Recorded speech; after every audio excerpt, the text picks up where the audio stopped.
Good morning, church. Good morning, everyone. This morning, I'm delighted to share with us on the sermonette, on the topic that says faith in the Old Testament. Let's pray.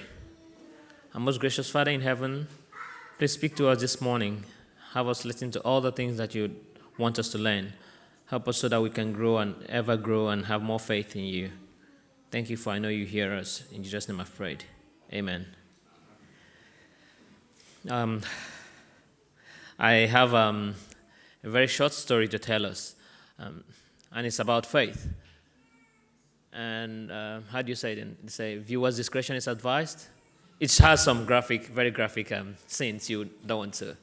So this is the time to leave the church if you don't like No, I'm just joking. So faith, as a kid, I remember having faith. My earliest memory of having faith is a really big one.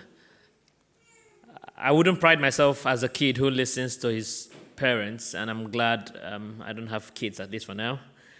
In fact, my dad and my mom came one day, I think that was after my first degree. They told me, he said, Dodo, that's what they call me, we are very glad you made it this far. In fact, if you die now, we will be very glad you lasted this long. I'm not making this up. This is really, and I was really touched by that because I was just living my life. I was a kid, and I didn't have to think about what parents think. I was the kind of kid who would get into trouble every week. I was called 1 week, one trouble.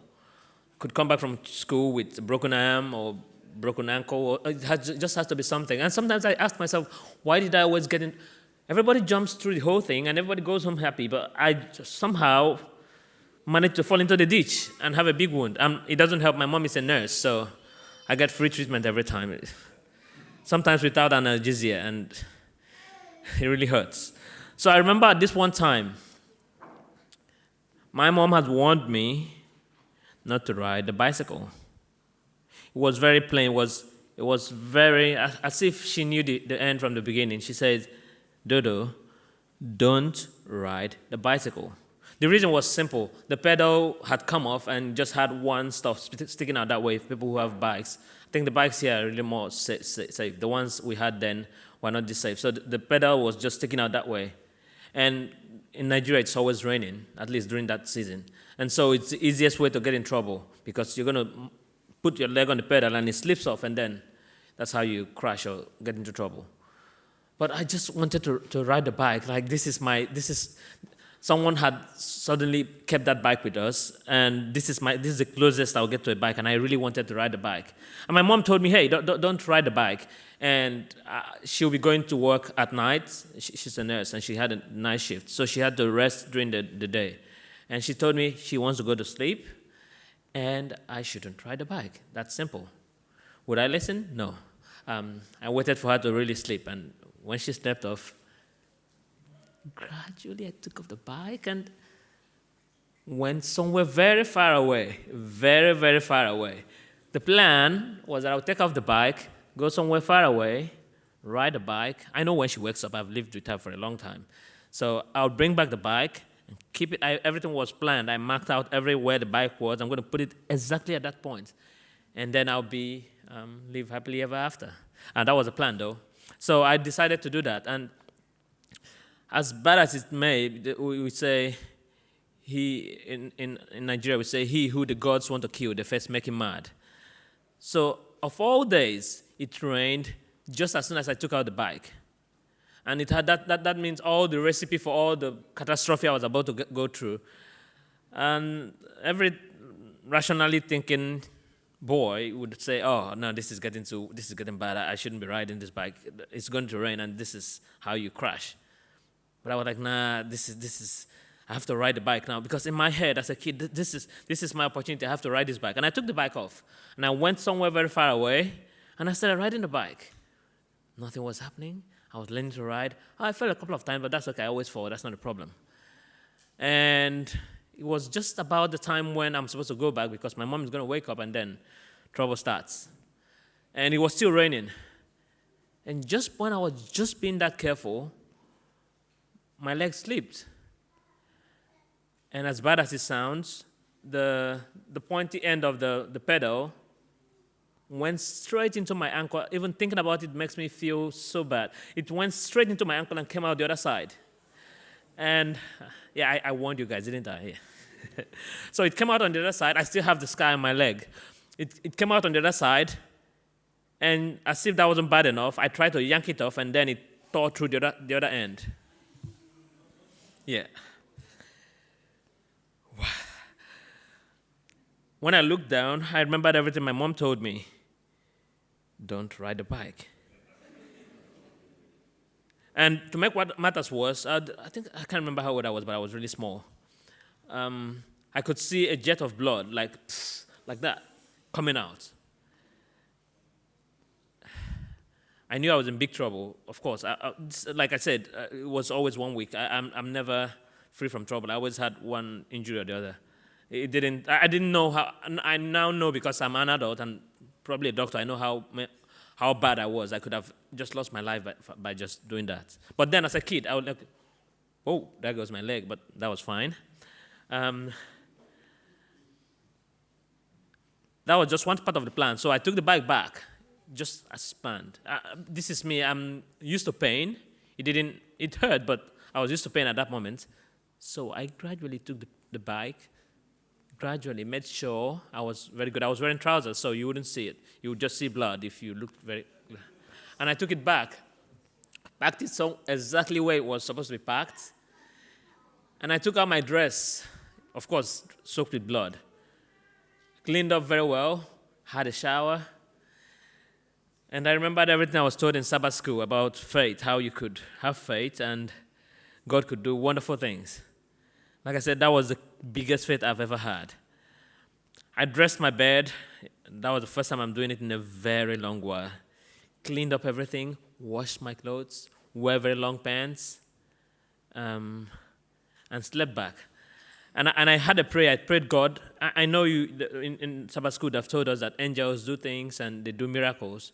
And even if you had a faith as small as a mustard seed, you could move mountains. Mountains compared to my leg wasn't that. It's not something God couldn't do. So I prayed very well. I told God. I was so sure. I was very sure. In fact, it wasn't.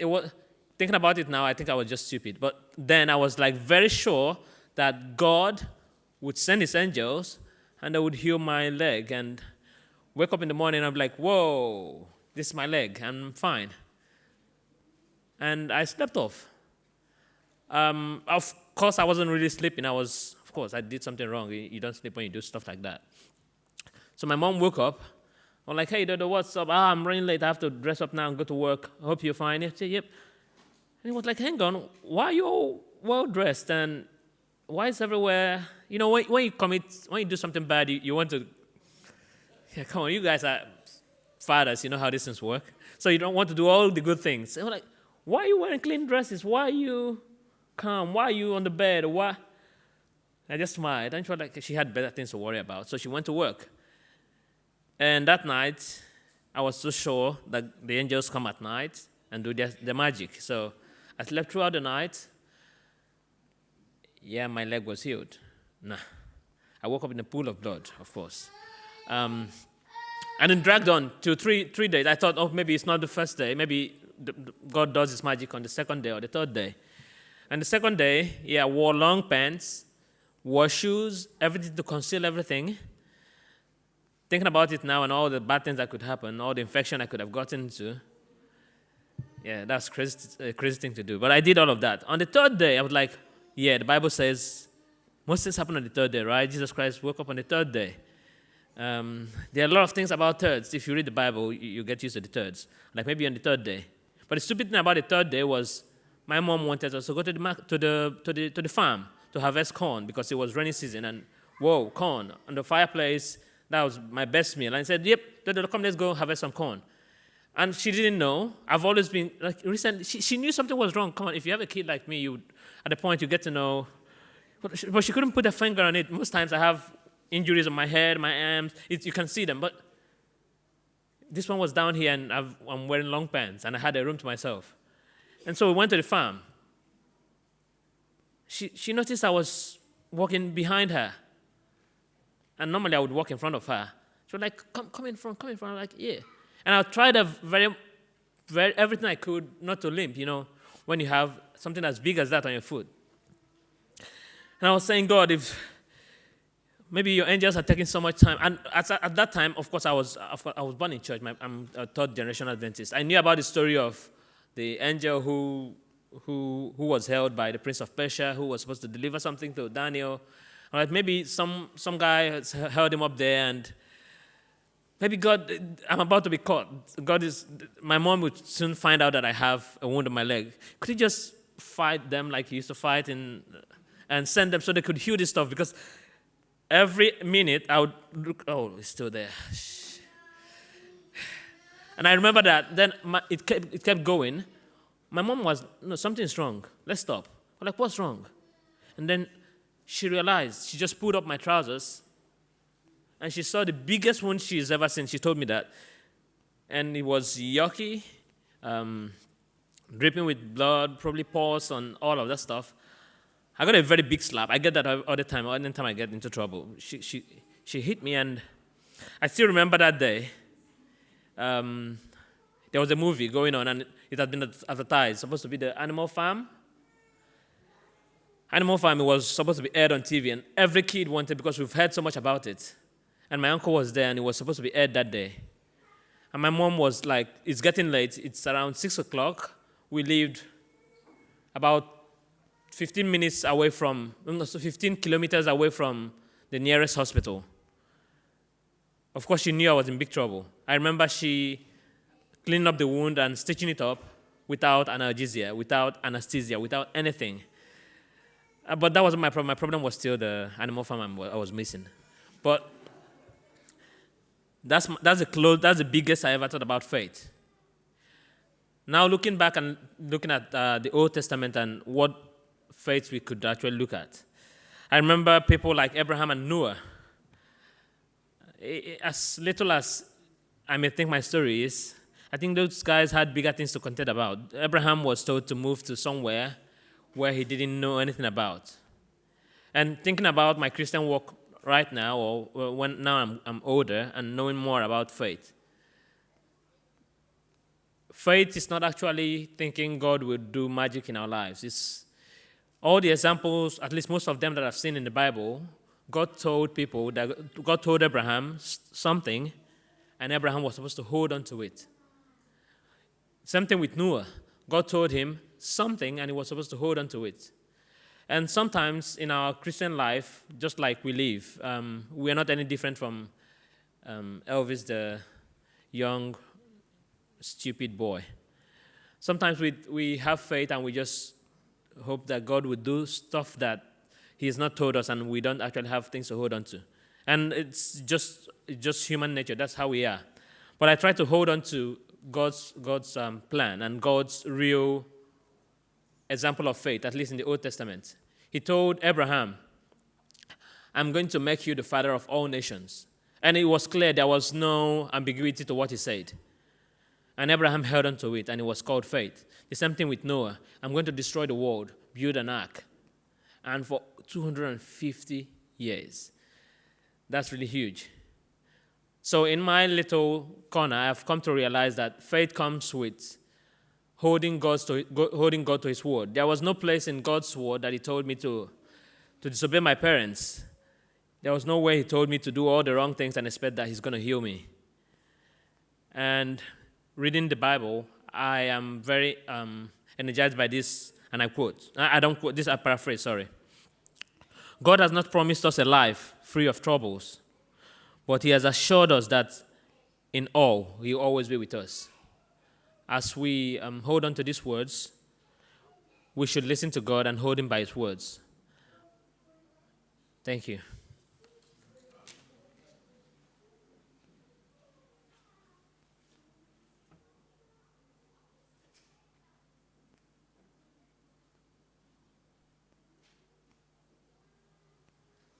Hello, everyone. My name is Cindy. I'm going to give you a testimony.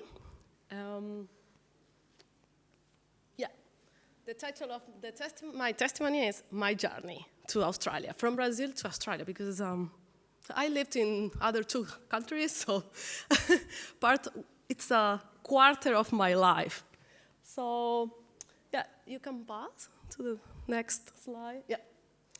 So I needed to do a timeline because I don't remember the years, but to help me, my journey to Australia started when I was finishing my master in Brazil.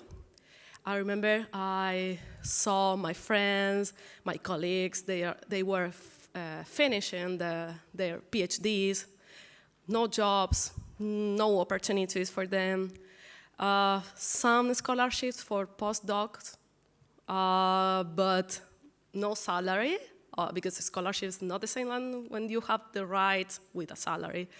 And since I was a child, I always wanted to be a scientist. Parentheses, you need to help me if I don't remember a word in English. You're gonna help me, okay? So I was thinking, oh God, I want to be a scientist, but not a poor scientist. I want to have some money, some rights. And I made a lot of effort during my life, studying during almost 10 years. Why? I want some opportunities, and I saw my friends, first year, second year, and they didn't get any job. They were teaching in a primary school. Of course, it's a good idea, but not for me. I didn't want to teach. I wanted to be a scientist. So in this area, in Latin America, it's very difficult to find a job. And yeah, so it was July of 2018, and I finished my master. I had 3 options. The first one was continue doing the same project, in the same laboratory, and do my PhD and finish my PhD and no job. Second option, after my master, go to another laboratory in Brazil. But at the end, after the PhD, same problem. No opportunities, not too much. There are some opportunities, but many people competing for the same quantity of opportunities. Third option, I was thinking, oh, another country, no. Yeah, maybe it could be another option to go to another country, do the PhD, and get a job as a scientist. And to be a scientist in whatever place around the world, you need to do a PhD. It's not I want to do a PhD just because of the title. No, it's not like that. It's because you should to do that. And so I thought at the moment, okay, my last option should be to go to another country. I talked with Ivan. Ivan, what do you think? At that moment, he was in the top of his career. So for him, another country, because same problem. He started in Peru, his career, he finished in Argentina, and he needed to do all the process that he is doing now in Australia to be a doctor in Brazil. And he got like almost 8 years at that moment, 8 years of experience, so he was very happy with his career, and I was, what can I do after my PhD? If I start my PhD here, I won't have a good job, So I started talking with Ivan, and Ivan said, no worries, I'm gonna help you. Let's go to another country. Really? Yeah. And so I started looking for a country who, I know that the migration process here is very complicated, but it's not impossible like other countries. And at the same time, for Ivan, I needed to think about him, of course. So the process to do the validation of his career, we had 2 options around the world, Canada and Australia. Because if we choose some countries in Europe or in the US, because I needed a country who has the opportunity to grow in my career, and at the same time, thinking about Ivan, to grow in his career, to validate, and has the opportunity to to work in our areas. So we saw the map, Google Map, and which country? So we started looking for a country. We discovered that Canada and Australia had the easiest pathway to be a doctor and to be a scientist and to validate his career and to do the process of migration, etc. So this is why we are. And the options, Canada and Australia. So in May 2019, I was very bad with English, worse than now. So in order to do a PhD in another country, you know that you need English. So because I was so focused with Portuguese, I needed to learn Portuguese because my own language was Spanish. So, okay, now I need to learn English. It's not an option I need to. So I started learning by myself. We didn't have too much money. We have money, but because we needed to save money for our future, I needed to study at home. So I studied English for 6 months, and I did my IELTS. I needed a grade that is high to academic English to receive or to apply for a scholarship. So in May of 2019, I received the result of my IELTS. I was in a supermarket, and I was buying my stuff, my groceries with Ivan, and I received an email, the result of the IELTS, and I opened it. I was so nervous. Because the exam is very expensive, everything is expensive, everything is so difficult. I opened it, and I got the grade that I needed to apply for the scholarship. Thanks God. I was praying, God, if it's your will, I'm gonna take the grade or the number, the result I need in order to apply for a scholarship. But if it's not your will, don't worry, I'm gonna do a PhD here in Brazil. So I remember after that, I got all my documents. I sent to many laboratories in Sydney and Melbourne. All of them were very full because it was before the pandemic. Many opportunities, but no places. And in my mind, Australia was Sydney and Melbourne. Adelaide, I haven't heard about Adelaide, never. So, sorry guys. And I remember that I said, God, okay, if it's not your will, because many laboratories said, no, we don't have places here. Okay, no worries, it's not to go. And when I said that in my mind, at the same time, I received like a message because I was praying very hard. And said, why don't look another city in Australia, another city? Really? There is another city? Because I needed a big city to have the opportunity to enter into a new uni. And I remember I opened my Google Maps. I saw that Adelaide, South Australia. Wow. So I sent the third city in Australia with a huge population. So I put some keywords on Google. I wanted to work with cancer and bioinformatics. So I typed bioinformatics, cancer, Adelaide, South Australia. The first thing that it appears was Dr. Took at the UNESA has a vacancy place. So why not? I sent to him my resume, my documents, and I received the same week. I received a message from him.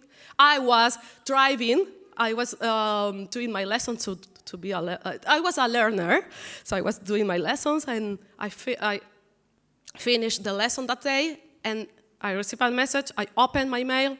What? My current supervisor accepted me to work with him Oh, wow, I was so excited. I started talking with my teacher, my driving teacher. Look at this, I'm going to go to Australia. Really? With the kangaroos and koalas? Yes, of course. And I was, for me, talking about faith, it was all based on faith and God's will, because from the beginning to the end of this kind of decision, I always pray, God, if it's your will, I'm going to pass this step, I'm going to pass this second step, and so on. And at the end, what happened? I needed to travel in April of 2020. But in March of 2020, what happened? The pandemic, so the borders were closed, and I didn't have the opportunity to travel. So I thought at that moment, like everyone here, this pandemic just 3-6 months, no more than that. 2 years. So I thought, okay, it's not your will to travel. I talked with God. 2 years of my life. I lost 2 years. No, at this. So I was so depressed at that moment. So it's not your will. Oops. And in in January of 2022, the last year, I received an email from UniSA. Cindy, the borders were open and we are waiting for you. Really? What? I thought that they forgot. And yes, and I am here after 1 year of doing my PhD. It's a big challenge because I needed to change my area.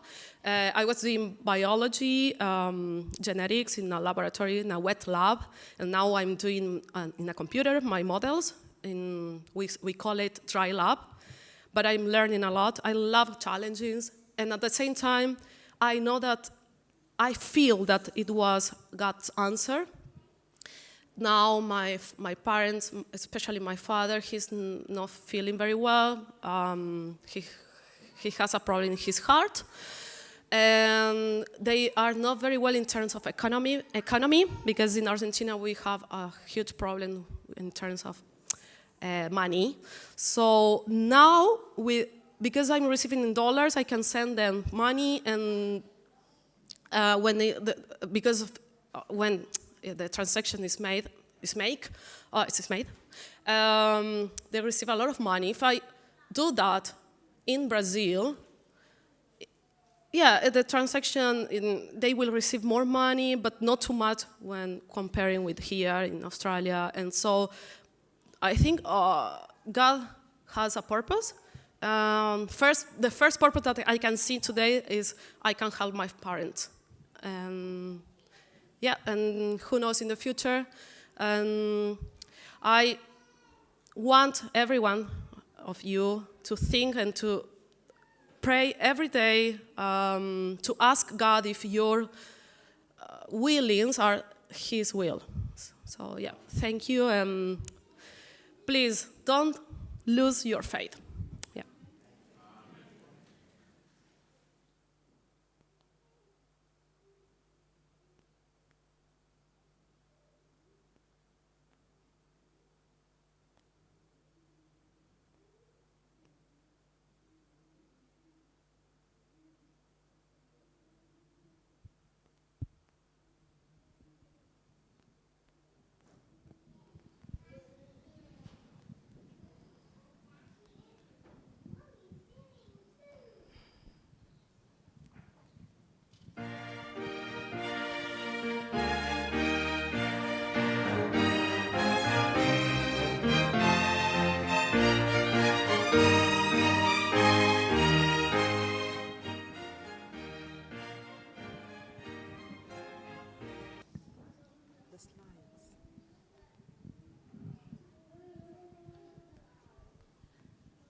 Okay, it is what it was.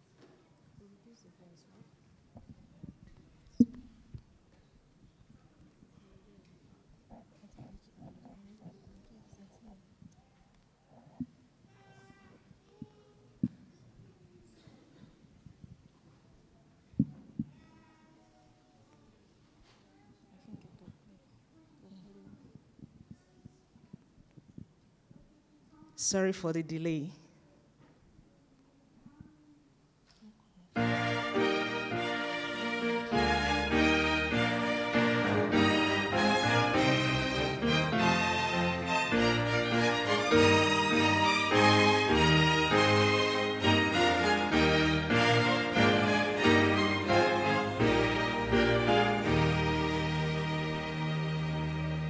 Glorious things of thee are spoken, Zion city of our God. He whose word cannot be broken, from before his on the ground, on the rock of ages founded.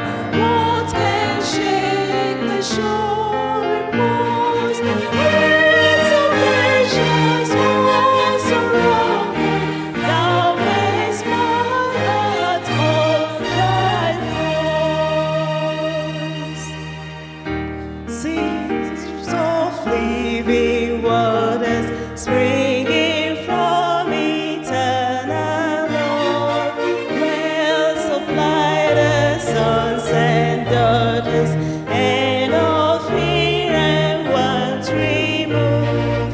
Who can faint when such a river ever flows? The first has such grace which light alone the giver never fails from age to age. In the rounding heaven hovering, see the cloud and fire be, for the glory and the glory, showing that the Lord is near. Rest in heavenly chest of Zion, washed in very clean blood. Jesus, whom their souls rely on, makes them peace and praise to God.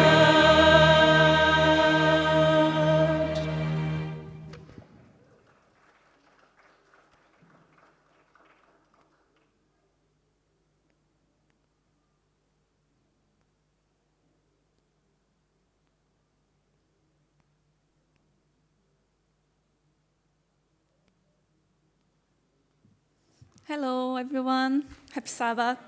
So today will be just me. Next time will be Roger. Well, I was thinking so many good things that God had made in our life, and I would share with you today something simple. It's not like something life or dead, but it's like a moment that really it's like important to me, because remember me all the time that God is caring about us, and as Ellen White say, like we just fear the future if we forgot what God has made for us. So I like to remember this story all the time, and this happened a few years ago. And I wasn't married yet. It was after my graduation, and I was in a hard time in my life. I did get a job in my area. I was recently moving for another house, so I was like in a hard time. And that day was like Friday, after a whole week working in São Paulo. That is one of the most chaotic traffic jam that I have been. So like at that time I didn't have car. I still don't have a car. But I was getting a bus, and it was like 1.5 hours in a road to get another bus after that. So, and the first bus, I was like rush time, in different of here. The driver doesn't stop people coming in the bus. So was like super full of people. And then in Brazil, it's a little different. You can tap your Metro card in the end of your trip. You don't need to do in the beginning. So part of the people tap the card and sit down in the back part. And then some people keep in the front because you have like 2 hours to do connection with another bus. So you use your Metro card in the end of the trip to get some pay less in the next one. So at that day, I was exhausted. And then I was in the bus, was super full of people and didn't have space for everyone. So do you know, like between the seats was a little gap that usually people put the bags. So I was there, sitting there, and then think about my life, all the chaos that was happening, and I was worried because I was like running a K group in UNASP that was like Adventist school, and I need to go there. So I was leaving my job, my work at the moment, and I was going straight away to the Connect group. And after that, I didn't have money to pay the bus to go home. So I was all the way worrying about this, how I'm gonna like go walking to home, like was super dangerous, the place. And then the next day, I need to be in the Sabai school, running the program to the young people, and then I need to go walking again. And I didn't know what to do, but at the same time, I have in my mind all the way, you know when some part of the music stick in your brain, and then you keep singing just this tiny part of the music? And so I didn't realize what the music was and the lyrics, but I was with the melody singing my brain. At the same time, I was like, oh, what are you gonna do? I don't have money, I need to go walking. If I die, something happened, oh my God. It was like really tough moment. And when I got at the bus station, I need to get another bus. So I was in the end of the line, I was the last one. So I have a few people in front of me tapping the Metro card. And suddenly, I realized that I have like, could I say $20 on the floor. And then I got the money. And then I was surprised, like different of Brazil. If you ask like who is the owner, will appear a lot of people. So you never will know who is the owner. You can like, doesn't have how to know. So, but I asked to the 3 people in front of me, this money is yours, is this money yours, this is yours. And then like they say, no, and they run out of the bus. And then I was like, the bus was like 100 people inside, and 3 seconds, no one more inside, and just me, the 20 box. And then has a lady that was in the part on we tap the card. And then I give her the money. And then I told like I don't know who is the owner. And then the driver suddenly closed the door and started to drive. And I could see like someone outside of the bus, it's my money. But then the lady that was in the top thing told me like, if you find the money is yours. So if you be here, someone will get the money from you. So the driver just didn't told me nothing, just closed the door, started to drive away from the people. And then he just opened the door and say, go with your money, this money is yours. And then when I was like shocked with the money in my hand, like not understanding what that money means, then my mind just like opened, like just in the movies, like when you realize something, and then I realized the music that was playing in my brain was, I don't know, in English, but I guess we have the same music in English. It's like just a tiny part to say, Deus cuidará de ti, em cada dia proverá. It's like God is provide to you every day. Yeah. So it's just this tiny part. And then I was so glad of God because he was saying me all the way, he will provide the things for me. And then I could, with that money, go to the Connect group and then go the day before in the church. And it was just the money to the Sabbath. Like there we have like morning program, afternoon program, and I could do all the stuff that I need to do. And I like these testimonies because it remembers me all the time that God cares about us.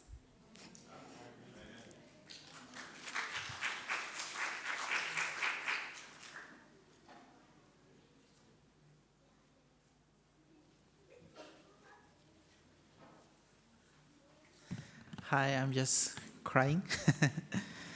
It's very hard to explain how things happened in South America or in other parts of the world, because in Australia you don't have that kind of struggles, you know, and it's hard to try to explain that sometimes just $1 could make big difference in someone's life. So think about that when you are offering as well. It's because it's very, very important for many people. I don't know if you can put the Mentimeter. If it's not possible, no worries. Okay, there, it's coming. So I will just ask you to, you have your phone. You can put in your Safari or Google, whatever you use, menti.com, menti.com. It will appear, menti.com. It's like this, you can see. You will put a number in here. The number is up there, is 5-227-6688. Okay, it's very easy. Everybody had it. Menti.com. And you have just put submit.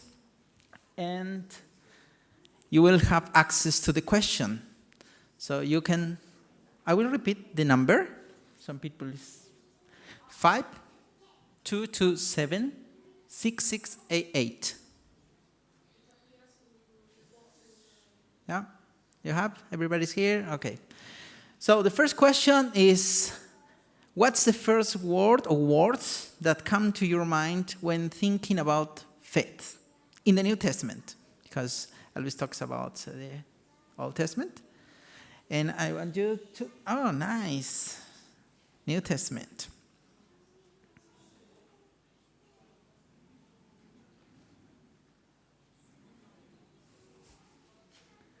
Good. We are seeing some words appearing there. The mustard seed, relationship, belief, Jesus, do. I like that one, do. Paul's letter to Romans, perseverance. It's beautiful. So I don't need to preach. I don't need to talk anything else. Nice. I like that many people are putting Jesus. It's the big one. Okay, we'll go to the next question. You can go, please.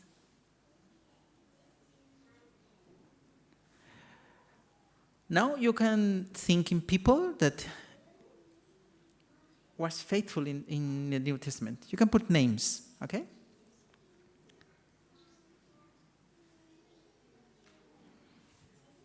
Paul, good one.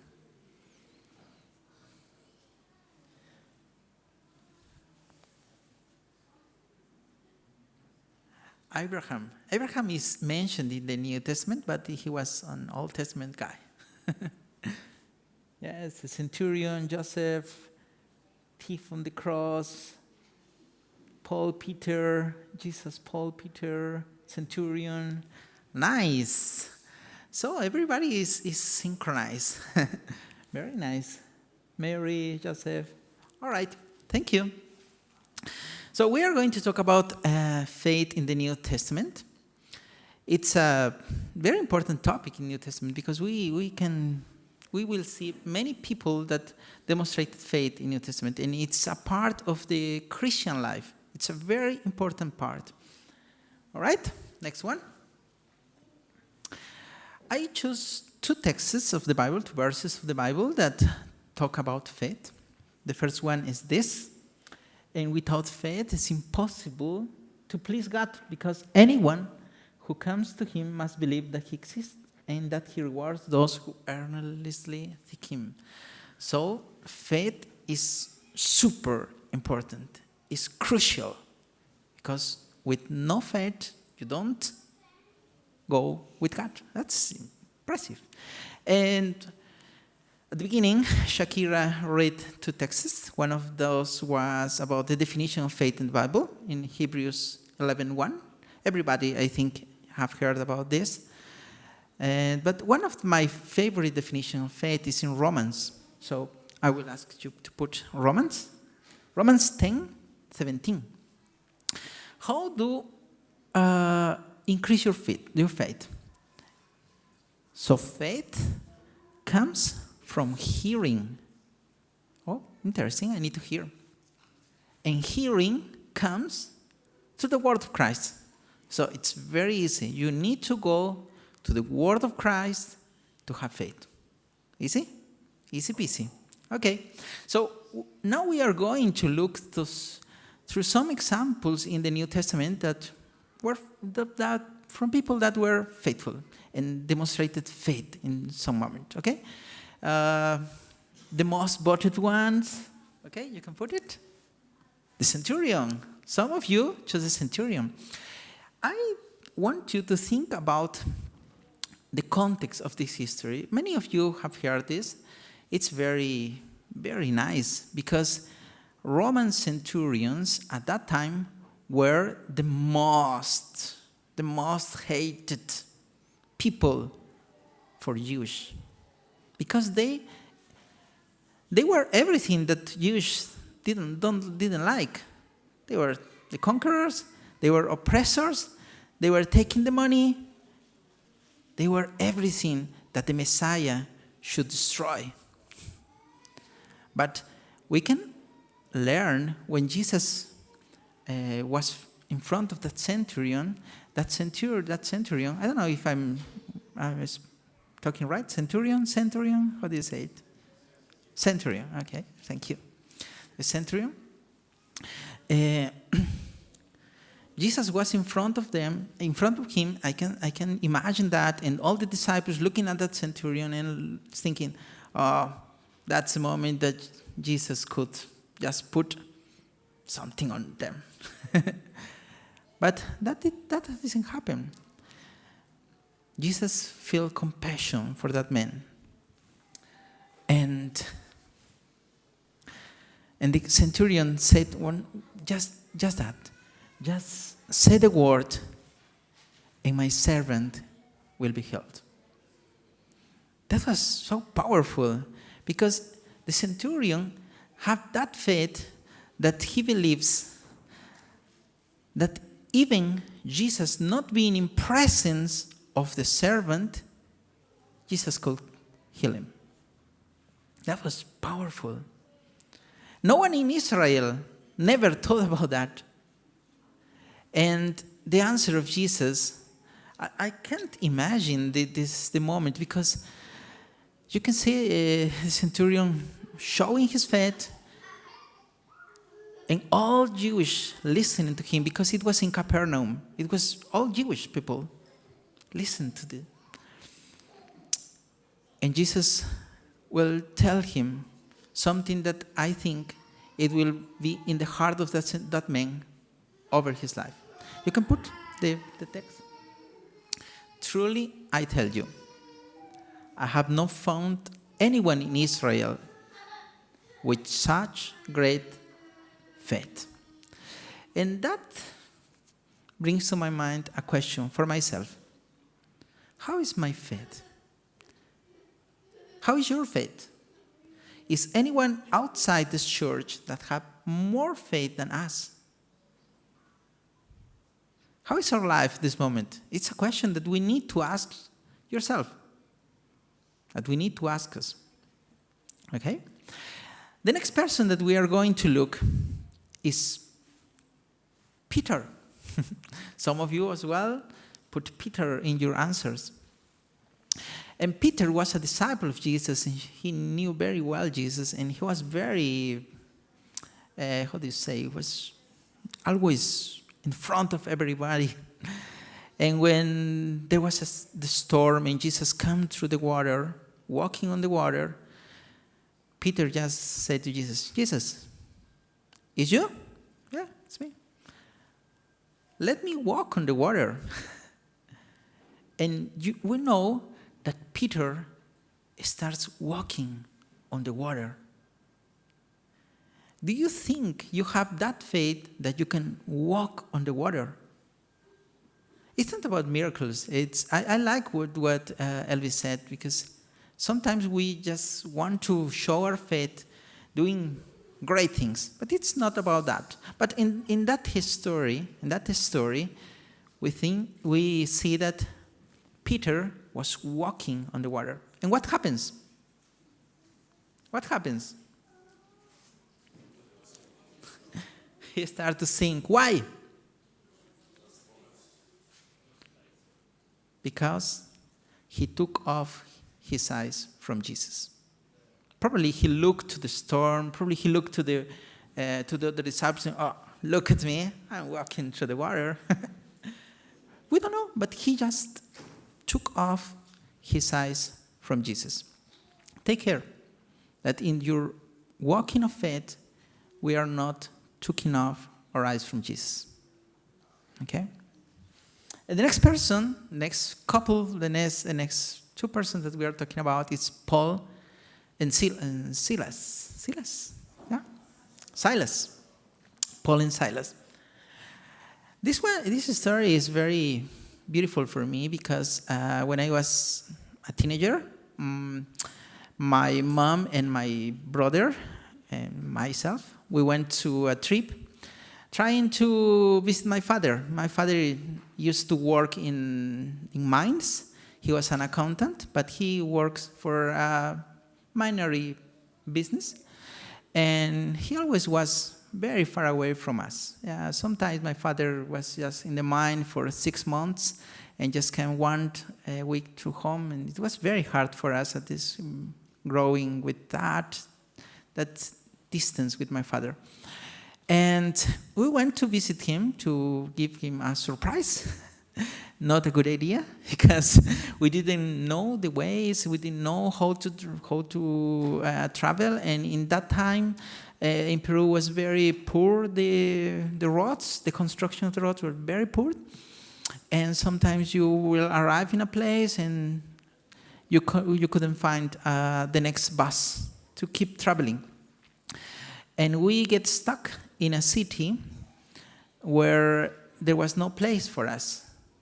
There was no hotel, cheap hotel, because we were very poor at that moment, and we didn't have the money to pay for a hotel. So we were just. I remember it was raining in that city. It's called Abancay. It's in the center of Peru, close to Cusco. Some of you may have heard about Machu Picchu. It's very close to Machu Picchu, and it's very rainy place. So it was raining, and we were outside the terminal, the bus terminal, and it was closing, all getting dark in the night, raining a lot, and we were seated outside the terminal, yes, looking what we are going to do. No buses, no money to go, because the banks were closed, and my mom just needed to wait till the next day to take money from the bank, and we were there, just waiting, until one police came and asked, what's happening to you? A woman with 2 children, what's happening here? My mom tell him the story. We are going to visit my father, and we don't have money at this moment. We don't know what to do. The police had a brilliant idea. Come with me to the police station. We will arrange a place to you. Okay, thank you. That's very nice for you. And we went to that police station. No place, just the prison, where some prisoners were waiting to spend the night. And I remember my mom and my brother and I were just in a corner, smell like, smelling very bad. Some old man sleeping there because he was too drunk to continue his life. Probably another criminal there. And that was one of my scariest nights ever. We slept in the prison with other people that we didn't know. And when I read this story of Paul and Silas, my mind always comes to that place. And I look at them and I think how they could be thinking and praying God in the middle of that. Probably they were worse because they were prisoners. I wasn't a prisoner. I was a guest. But how can they be praying God in the middle of that? And we know that God will help them, and He will open the prison, and they will have the opportunity to preach to the carcerer, the people that was kept in them. And they could say, believe in the Lord Jesus, and you will be saved. Not just you, but all your family. So, when you are in the middle of the night of your life, when we were in the middle of the night of our life, we need to remember that we are there to proclaim Jesus' power. Okay? Remember that. It's faith. That's faith. Okay. Next one. So we can see some characteristics of faith in the New Testament. We can say that in the New Testament, faith is related to trust in Jesus. Yeah. We can say that it's belief in the gospel. We can say that it's obedience to God's commandment. That's faith in the New Testament. It's not just about us waiting for something miraculous to happen. It's that. Okay? It's do. I like that word. It's do. It's doing something. Please. And as Christians, we will face some challenges through our faith. So take care. Some challenges could be persecution, like Paul and Silas. Temptation, going on the water, but looking to the others. Take care. And false teaching. There are many people that are saying to us that if you have faith, you will be rich. You will always be happy. That's not true. That's not true. You can see in the stories. We can see in the stories. Faith is a relationship with God. Is doing where God is. Listening what Jesus says. Obedience. Okay? So, next one. And I want to finish this because it's hard to define faith. As it's hard to understand how God understands the end from the beginning. It's very hard. There are some questions that we can't understand totally, but that is part of our faith. It's not merely a theory, an intellectual thing that you need to understand, okay? It's not just assent to the truth, but it's a practical experience That's what I really enjoy that word do in the middle of definition of faith. It's amazing. It's doing something that we are strengthening our faith. Reading the Bible, listening to Jesus, spending time with him, that will increase our faith. Next one. And I want to finish as well with the last text that Shakira read. Victory is our faith. Faith is the victory that overcomes the world.